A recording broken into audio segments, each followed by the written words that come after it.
So, you've been wanting to take your software engineering career to the next level. And you might be thinking, what books should I pick up to do the same? Should I learn better syntax, a new programming language? In some cases, that might be the answer. But in this video, I want to talk about an unexpected set of books that can take you to the next level. A good software engineer is more than just a coder. They are working on their all-round growth, and that's what makes a strong team member. This diverse range of skill sets is what will take you forward. And that's why my first book recommendation is Range by David Epstein. This incredibly written book exemplifies why generalists can actually do really well in this world. One of the best tennis players in the world, Roger Federer, did not start playing tennis until he was about 7 or 8 years old. Before that, he was a competitive swimmer, he played a lot of soccer, and those are the fundamentals that actually helped him specialize into this sport of tennis eventually. Even though tennis is more like an individual sport, while playing soccer, he must have learned team sports concepts, and then swimming might have given him this extra flexibility or a sort of endurance that other tennis players might have missed out on. So it wasn't in spite of playing these sports and starting late, it was probably because he was exposed to such a range of diverse sports that he came to become the best tennis player the history has seen. My next book recommendation is Austin Kleon's Show Your Work. One page from this book sticks out in my head. Austin argues, do not show sunset, babies, puppies, your coffee, show your dang work. Exactly. So as a software engineer, if you are able to consistently produce blogs, YouTube videos, or any sort of media that is showing your work, it can be internal. You don't have to start publishing to the world already. Even though I would argue that that's a more interesting way to show your work, show it to the entire world, and all the feedback that you get will help you enhance the quality of the work that you're doing. But no matter what, start showing your work. If you are sitting in a silo and nobody knows what you're working on, you may not even get that promotion or the raise that you were hoping for. So learn this skill of documenting what you're doing, help your colleagues, peers, or literally the world by creating a good trail of documentation. Just imagine if you had started 10 years ago and you were writing a blog post consistently, one every week or even one every month, how much information that you would have to look back onto. And one day if you did decide to switch careers, you wouldn't have to start from scratch. And for example, if you wanted to start a YouTube channel like I did, all this documentation that you've done would give you so much original content ideas. My next book recommendation is called Quit Like a Millionaire. This book is written by Kristy Shen, who grew up in rural China in abject poverty. She was smart enough that around college time, she figured out this POT score, which is pay over tuition, and she really wanted to become a writer, but she uses the POT score to figure out what career she should choose. And software engineering came top of that list because the amount of pay that she was going to get from this career was a much better ratio compared to the tuition that she had to pay. As opposed to becoming a professional writer right out of university, you're paying a lot of money, but you are not going to make much. So she started with the POT score, became a software engineer, saved a ton of money, and invested it really well, and quit her job once she was a millionaire and became a writer, writing this book. So I thought that it was a very relatable story to many of us software engineers, and just learning her journey of how she was doing everything strategically was quite entertaining to my brain that goes step by step into logic. Along with her interesting story, she also breaks down financial concepts in a very easy to digest manner. So you can learn all about investing, dividends, yields, creating a cash cushion, and how do you save up enough to start traveling the world full time. So overall, I think it's a very well-written book. It touches on lots of interesting topics, and any software engineer will get a kick out of reading this book. On the same topic of finances and being a software engineer, I highly recommend you to read some more books about personal finance and how to invest your money properly, because I truly believe that at times we make decisions based on how much pay we are going to get and not because this is the right career move we should be making. But once you understand the concepts of financial independence and you know how money works, you will be able to become a better software engineer because money won't be the reason that you are making career moves, if that makes sense. So a couple of example books in that category are A Simple Path to Wealth and A Random Walk Down Wall Street. I highly recommend reading and learning about financial independence, and that is going to make you a better software engineer.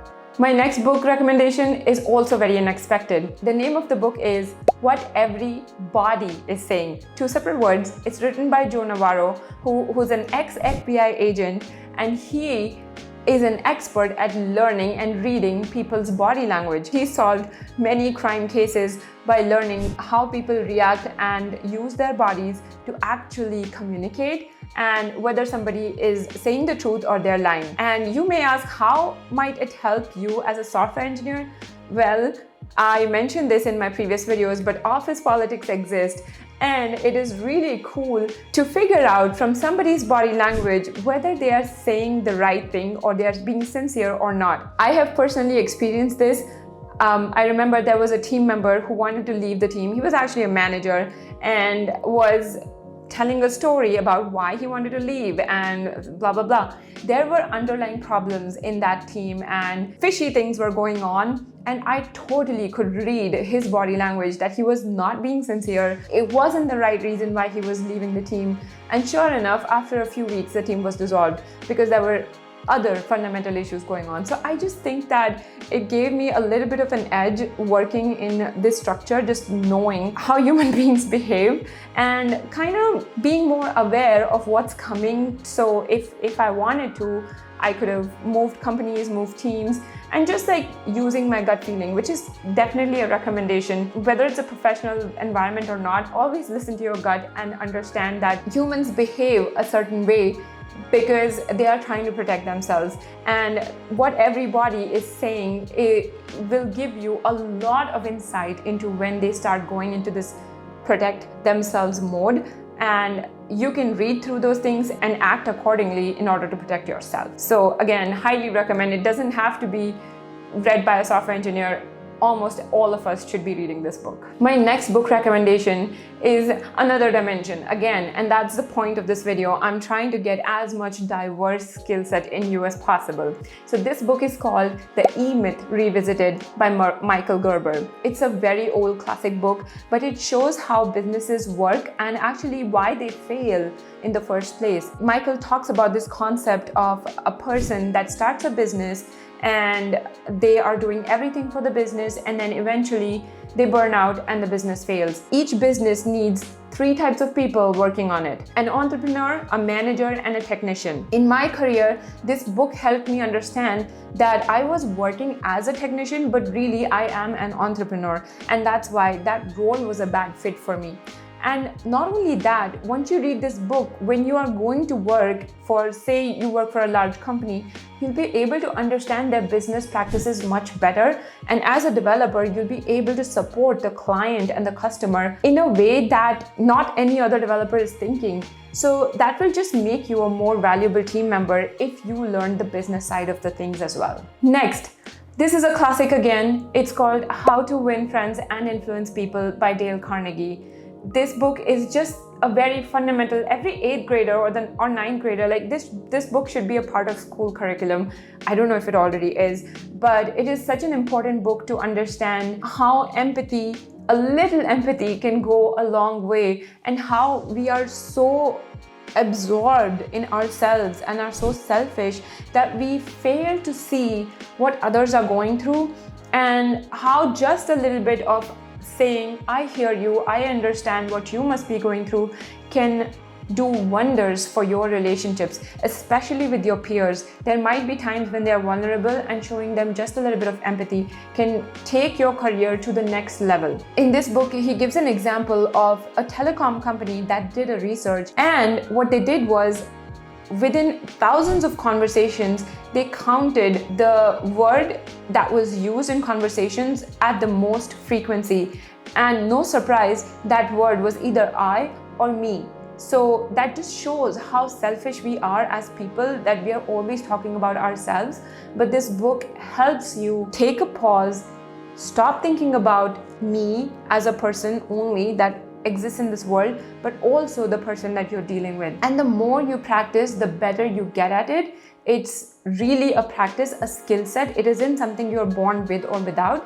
And once you grow empathy, you will be a much highly desirable team member, and this can literally translate into you getting much higher paychecks as well. So if you haven't already, definitely recommend How to Win Friends and Influence People. My last book recommendation is going to blow your mind. The name of the book is The Montessori Toddler, a parent's guide to raising a curious and responsible human being. And you might be like, okay, this lady's lost it. Why should I be reading a Montessori toddler book to become a better software engineer? Well, as I was going through this book, I obviously picked it up to set up a Montessori environment for my toddler at home. But as I had started reading this book, it was blowing my mind so much that I was like, every person, at least in the leadership team of every big company, should be reading this book.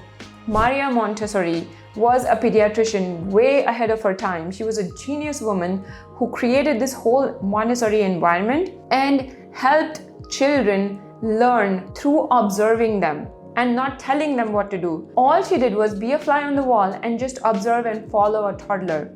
Once she realized what the needs of this toddler were, she created an environment that nurtured and nourished those needs. And that's exactly something that can be done in a corporate setting as well.